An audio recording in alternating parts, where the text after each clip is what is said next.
Hi, my name is Fatima Baryab. I'm running for City Council in District 25, which is Jackson Heights and Elmhurst. I'm running because I want to be a true representative of the South Asian diaspora that exists in Jackson Heights and Elmhurst. I know that we are underrepresented right now. There are no South Asians in City Hall, and if I were to get elected, I would be the first South Asian to go there and the first Muslim, youngest Muslim to go there.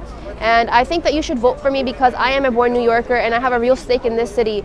I will definitely work hard to make sure that my words are not the thing that counts the most. My actions will count the most. I will make sure to pass legislation that impacts us directly right here in this neighborhood. I will make sure to bring back resources right here to this neighborhood, District 25, because we deserve it. Right now, we are suffering. The quality of life in this neighborhood is not good.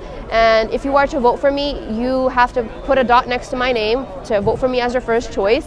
If I am not your first choice, then you can vote for me as your second choice. But I know that I'm going to be your first choice. I'm confident in that because I know that many people believe in me and the neighborhood believes in me. I'm neighborhood oriented. And I know that with your vote, I can get there and be a true voice for the people of this city and this neighborhood.